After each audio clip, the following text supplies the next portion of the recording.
Welcome to The Real Deal with Jason Silverman, the podcast dedicated to helping you build the business of your dreams and live the life you always hoped for, with valuable and fun tips and info to make your life easier and more fun. And now, here's your host, a man who sprinkles metal shavings on his breakfast cereal just for fun, Jason Silverman.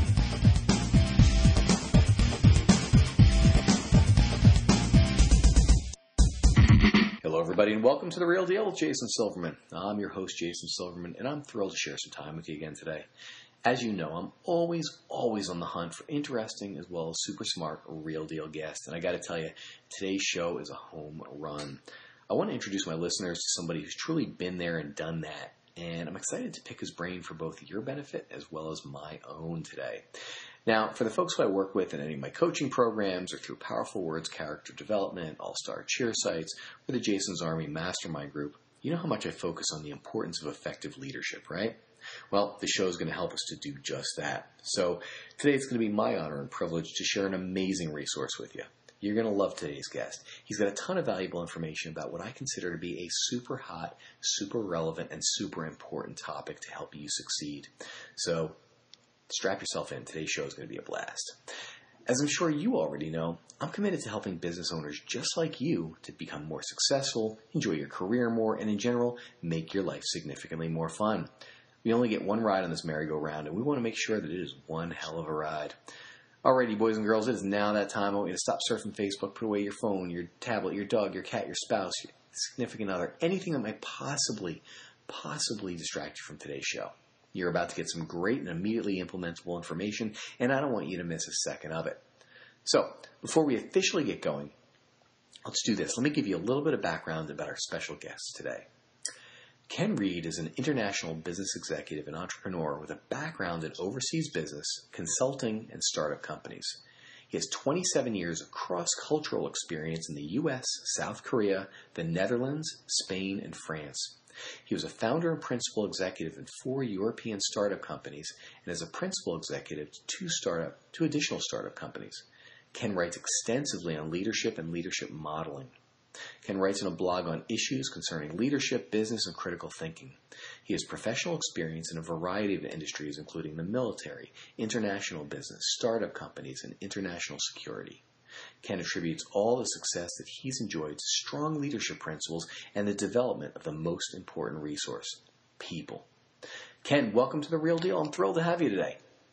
Thank you very much, Jason. I'm very glad to be here. Well, the pleasure is mine and ours. So before we get started, for those who haven't had the opportunity and pleasure of meeting you or hearing you speak or reading your book, take a second, share your story with our listeners. What are you passionate about? What makes you tick? Who is Ken Wrede?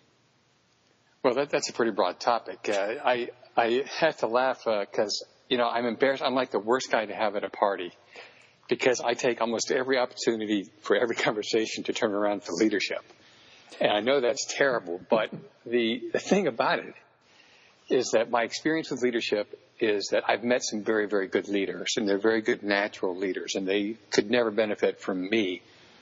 But then I've seen businesses that are just crushed by poor leadership and people who just think they're doing the right thing because they've had a certain experience with a certain mentor, and it's just grinding to everybody. They think they're doing a great job, but they create a toxic environment. And I just hate seeing that waste. I hate seeing that bullying. That's another thing I really hate is people bullying. But even more so, it's the waste of business and business resources and people who don't want to come to work or customers who don't want to return. So it's one of those things that really just keeps me up. And I'm terrible at a party because I'll find a reason to turn it around to leadership. But that has also resulted in great conversations. I have to admit that. Oh, I bet. Well, I'd actually like to be at that party. That sounds right up my alley. All right. Well, tell me this: what led you to write the book, 6 Rabbit Holes of Leadership? Well, I was working on an MBA program in France just only 2 or 3 years ago, and so as part of the MBA program, I think you've been through one too, right? You've been through an MBA program. I went to business school. It was an undergrad. It was all business. I did not stick around for the final year, for the 5th year, because I was broke and actually needed to eat. Sure. Food's important. Food's important. Well, it was kind of interesting because, I was in a, advanced adult learning, continuing learning. And, I was the oldest guy in the class, but not by much. And we had a leadership component to the class. And it just amazed me that this was the exact same materials as I had in 1977 as a brand new ROTC cadet at Mississippi State University. And I thought, how is it possible that after all this time, there's been no advance in the conversation? And it just amazed me to be, fed the same kind of generic leadership pablum that I had in college. And then what was amazing too was just getting that recurring confirmation bias of really fluffy leadership materials that you will see on LinkedIn or Inc. or Forbes. It's people who want to seem smart about leadership, so they just repeat what they heard. And it made me sit back and just rethink leadership again and try to understand. I mean, I've done leadership development programs over the years because when you have your own business, you can't turn to anybody else. You have to do it yourself. And I just had to codify this stuff and try to make it more sensible and just cut through the murky cloud that people put out there as leadership. Makes sense. Totally makes sense. So I'm sorry. Go ahead. No, go ahead. I have a follow-up question, but I want to hear what you have to say. Yeah, I was going to say this. It's one of these funny things is that if I show you a shoelace and I ask you what the plastic tip on the end is called, do you know what it is? I don't. Well, it's called an aglet.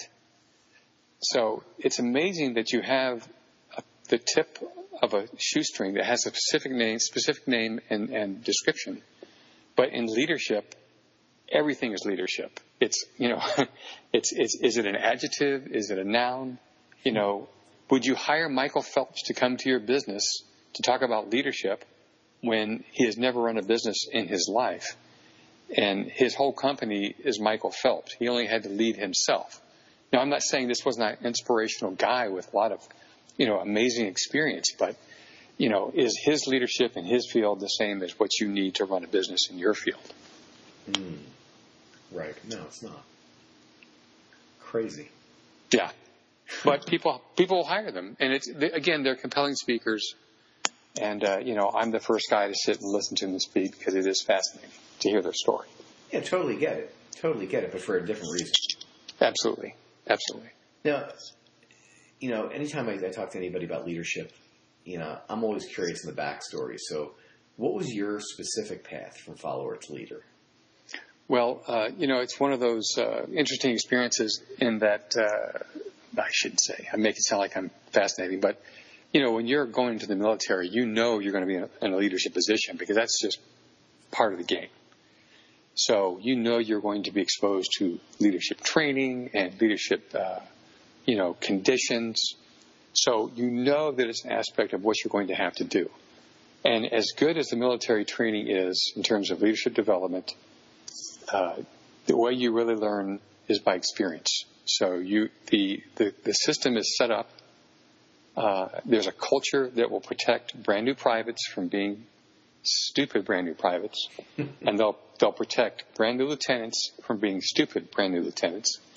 And that's what the culture is designed to absorb these people in and to teach them how to be then senior lieutenants, captains, majors, or from a private corporal sergeant to, senior NCOs. So that's the most important thing the system is built for, is making sure that our errors in those early days don't get ourselves or other people hurt. And so, again, ROTC, you go through that. You then go into the military. And then you, as I describe in the book a little bit, I talk about myself. You hope that nothing happens bad enough that you lose your job or you hurt somebody else. But the thing is, that's one thing that's very hard for a small business to do.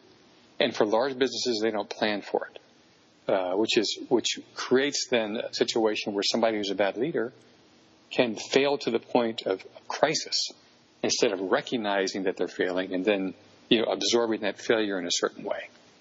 In small businesses, it's even harder because if you're a one-person business, or somebody who works for you let's say, for example, that you hire an assistant manager who's running your business 70% of the time.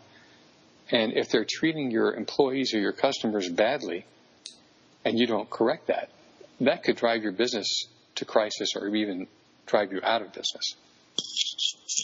In a heartbeat. Yeah, absolutely. And so it's one of those things. I was lucky because then when I got out of the military, I became an entrepreneur by accident. And but I realized in that entrepreneurial setting, I was one of the few people who actually had leadership training.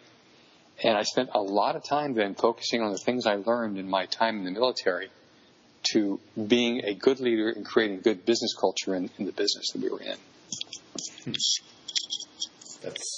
It makes a lot of sense. I mean, this is not something that most folks actually have live training in. So no, it's fair too not to criticize them, but it's also very, very important that they understand that they can be heading toward this dead end, but not recognize it as a dead end. It just looks like a black wall, and they think the tunnel is going further through, and they just need to know when to slow down and when to start putting your hand out to feel the edge of the wall. Because if you just keep going full bore, it can lead to disaster. Totally makes sense. Now, just to switch gears for a sec, for your book, you talk about the 6 rabbit holes. What do you mean by rabbit holes? Well, the rabbit holes, it's I use the analogy in the book talking about the cat videos of life. And, you sit there and cat videos are fascinating, but they don't move you forward. Rabbit holes are the kind of things that you have read about something that, and the example I typically use is charisma, because it's so overemphasized. I used to get this in LinkedIn. I get these news items coming through. And so one of the things that they would talk about would be charisma, and everybody was convinced that charisma was the key. So, and I realized that charisma it does exist. I'm not going to ignore it. So if you do have it, then congratulations, that's great for you. But the thing is, some people think, well, I don't have charisma, so I can't be a good leader. And I want to dissuade them away from that. Don't worry about the rabbit hole of charisma. That's not important. What's much more important for you, instead of worrying about charisma, is creating a work environment that is good for the people who work for you. And then what they will do then is they will confuse loyalty to you for charisma. So I can teach you how to build loyalty. That's something you can do just by treating people well. But if you're going to worry about charisma all the time, you will just assume you're a failure from day one, and it's hard then to develop yourself as a leader. That makes sense. So then there's the rabbit holes. There's 2 kinds of rabbit holes. There's the one you're just digging at and digging at and digging at, and you make no progress. And then there's the one that you're waiting for something to happen, but one of the aspects of rabbit holes is there's always an escape hatch.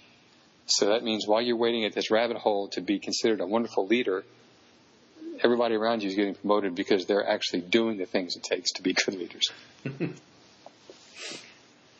That makes sense. That makes a lot of sense, actually. Okay. Tell me this. I've seen on your blog, and obviously even the way it's named, you talk a lot about endgame leadership. That's right. What is that about? Well, the endgame leadership really comes out of the idea that,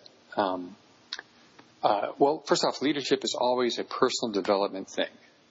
So people start off and they start working on their individual communication skills, and they start working on group skills, and then they start focusing on leadership qualities. They start working on all these little things that they believe is the aspect of leadership that's important. And by the way, I would say 80 or 90% of the people do this. The military does this too, by the way. But the thing is, your focus is always on you and always on moving forward and progressing yourself as the leader. So what I've done is I've taken it from the other end. I went and got statistics and looked at the Chamber of Commerce, also a couple of other leadership people who I respect.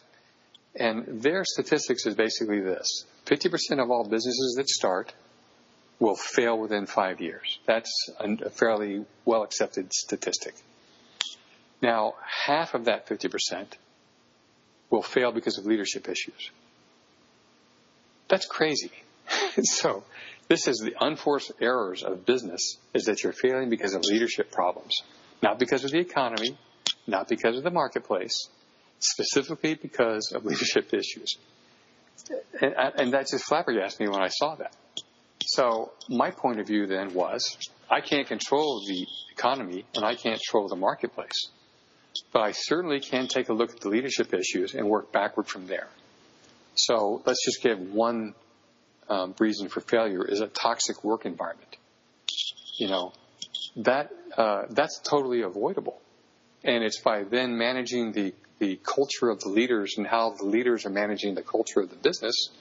And then you don't tolerate leaders who treat their employees badly. You don't tolerate leaders that lie to the customers or lie to the employees. And it's all these little things that are avoidable. And people think, well, I'm a tough guy because that's what I learned. That's what works. And it's not appropriate all the time. There is times to be tough.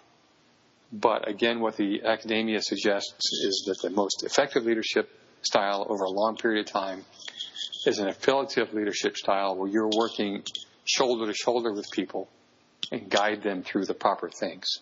So again, the end game is taking that end result of survival first and then massive success and then taking all the things that will keep you from having these things and avoiding them through a system. I like that. I like that a lot. Tell me this, if you would. Since many of our folks, and I would venture that almost most of them, would categorize themselves as small business owners. Right. How, I get it in the military. I get it in, a large company. When I worked for Fidelity, I totally got that. How do you feel like leadership applies to the small business world? Well, I think, one of the things, I had a guy come to me, he's a buddy of mine who runs a cigar shop here in the Tampa Bay area. And he asked me basically the same question. And my point of view was that, first off, let's talk about the aglet thing with the little tip on the end of a shoelace. I get a lot of definitions on leadership, and they're very philosophical, and they make people who say them very, very smart sounding. But I want people to not make everything a leadership issue. So the way I do this is I say, let's look at what you have to do when you have employees. So if you are worried about processes, then you're a supervisor. So you're supervising a process to make sure things work all the time. If you're a manager, you're concerned about your resources. So that would be the number of people you have, your sales turnover, because it has to do with how much cash you have on hand. It's the financial health of the company. That's really management. And then the leaders worry about the corporate culture. They want people to feel welcome coming to work. And because, again, why do people get sued by their employees? It's because the employee is disgruntled. Okay? So I'm not saying you're going to solve every employee problem because, people are individuals and they have their own separate situations. But you want to create an environment which everybody's included and they're happy to come to work. And again, you're building that loyalty that helps avoid a lot of crisis in the long term. So the other thing with a small business leader is the difference between a transactional leader and a transformational leader. So the transformational leader is somebody who's going to drive change and drive growth. And that transactional person is basically managing the lower level management and supervisor things. I'm paying somebody $10 an hour to do something. I make sure it gets done. I pay them on time, and then everybody's happy. So again, when you're a small business leader, you have to take that little level of responsibility. Where does your problem fit? Is it a process problem? Is it a resource problem? Or is it a cultural problem within your business? And so you may realize that if you're working somebody and they're getting paid minimum wage, your obligation is to pay them on time because that's fair. It gives them one less thing to worry about. You want to treat their time with respect. That's a resource issue that you'll do as the manager. So it's not yet a leadership problem. You know what I'm saying? Those, by the way, will become leadership problems if you don't address them, because they will affect your corporate culture and the health and the environment of the business. So it's just being able to break those little things down into elements and say, is this a leadership problem for me or no? And then what's even more important, at a certain point, when you start delegating, which is hard for small business leaders, I will tell you now, you probably know better than I, but when they start delegating down to other people, if they haven't covered those, those people's pay, you want to make sure they're not disgruntled, but you want to make sure they maintain that good culture of your business that keeps your customers coming back. Or you don't want your assistant managers or your managers driving your good employees away because of bad culture. And that's what will happen, of course. And that's the hard thing, is that little bit of a nuance. But again, by giving you those three levels, then you know where to troubleshoot the problems. That makes a lot of sense. We talked about that earlier, but before the interview started, just as far as you can't fully expect people just to get out there and do things just because. No, that's right.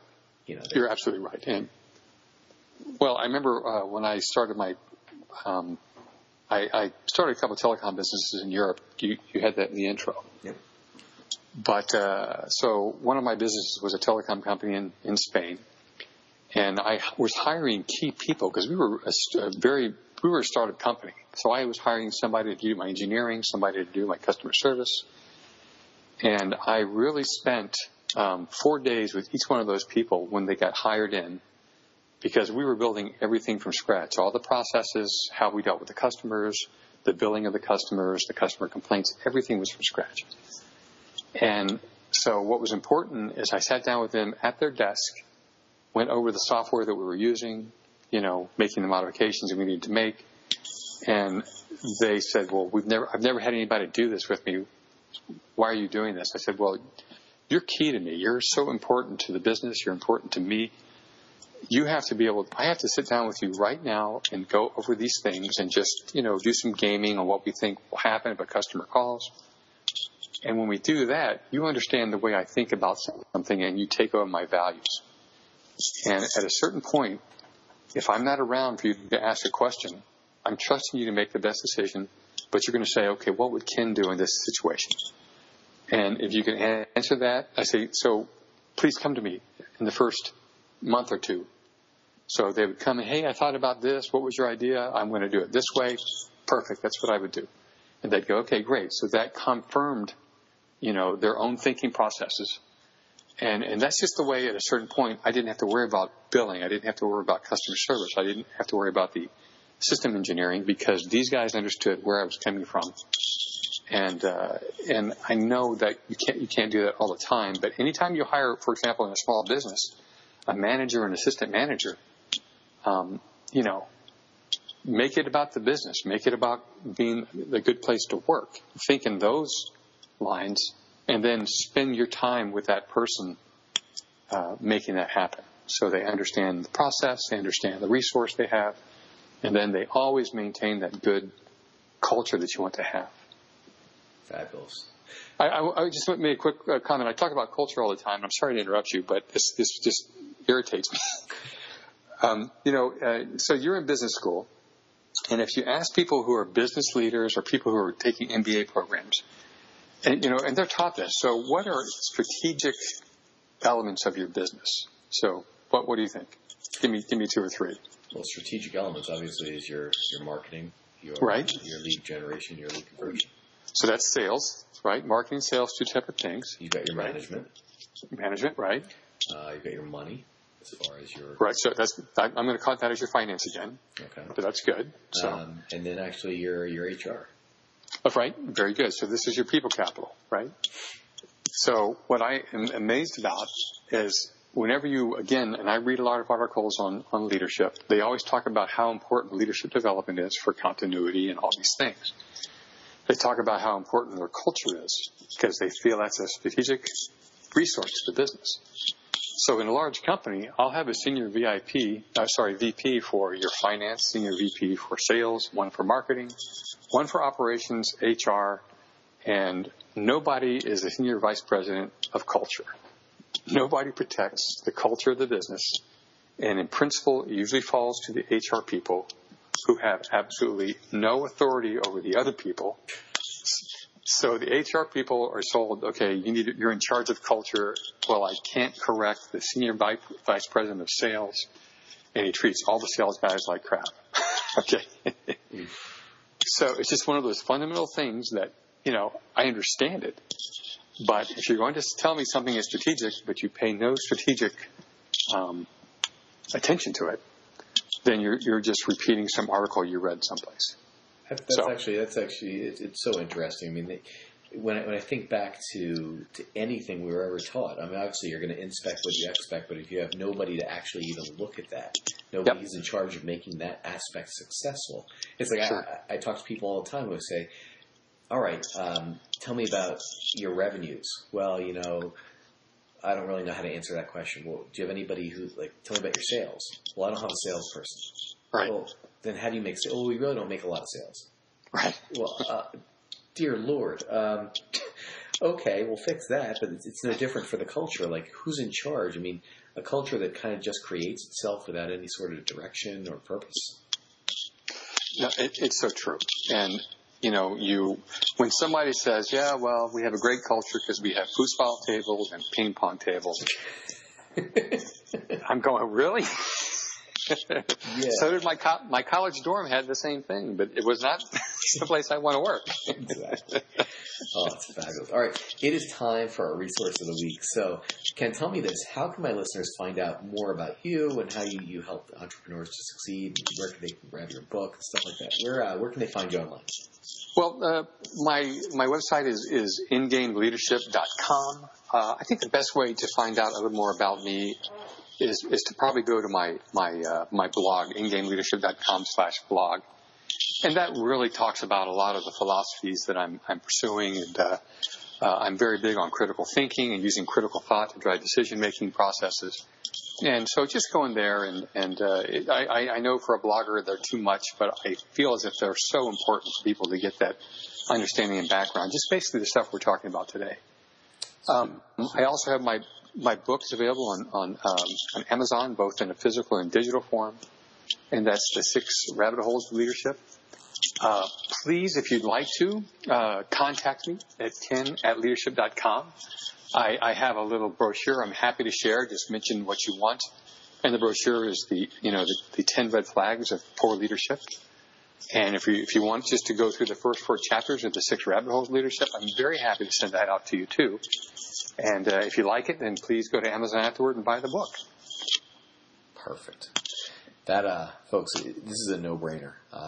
Go fill your brain. This is an important one. All right, Ken, let me ask you this. If you could give business owners just one solid piece of advice to either help their business or, more importantly, to help them live a better life, what would that piece of advice be? One of the most important things about leadership for a business is that when you are a good leader and you train other good leaders who can work they can essentially be a personality extension to you in the workplace.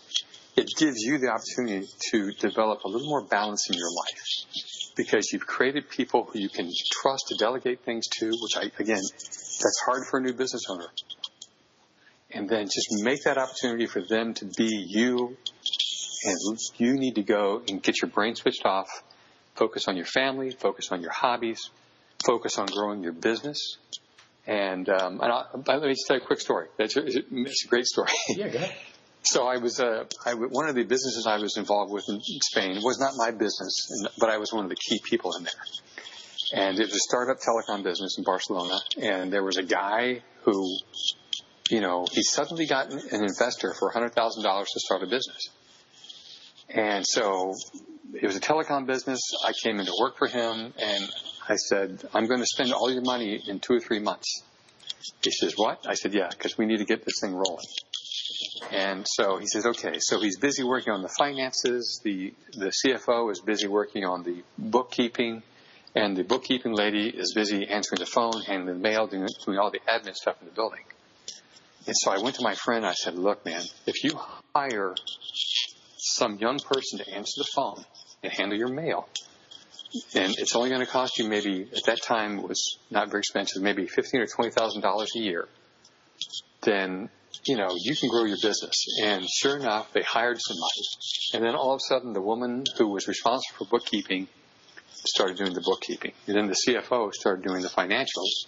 And then my friend, who was a CEO, could finally go out, start looking for investors, and act like a CEO. And within a year, they had $10 million of new investments for the company. So it's one of those things that if you can just get in there and find the right person. Again, this was not a big deal, right? But as an outsider coming in, I saw this occurring. But by allowing all these things to happen, and everybody slipped into their real leverage position, and the business took off. But it's just you need to focus on your job, and if your job is growing your business, then please get that other person delegated and designated who can do the daily operational stuff. Oh, gosh, amen to that. All right, Ken, thank you so much for joining me today. I know how busy your schedule is, so it means the world to me that you would take some of your time and share a bunch of your wisdom with us. This has been fabulous. Well, Jason, it's been my pleasure. Thanks very much for inviting me. Absolutely. Folks, that is all the time we've got today. Thanks so much for tuning into The Real Deal with Jason Silverman. For more info about private coaching or see if you'd benefit from one of my mastermind groups, visit me over at www.jasonmsilverman.com. I look forward to helping you achieve the success that you truly deserve. Until next time, let me leave you with this. Get out there and be the real deal. Set a goal, make a plan, work like hell towards it, and achieve the success that's waiting for you. Now's the time. Get out there and make it happen. This has been Jason Silverman, and I hope you have a spectacular week. You've been listening to The Real Deal with Jason Silverman. To access the great resources mentioned in the show and for information on coaching and mastermind group opportunities with Jason, please visit jasonmsilverman.com.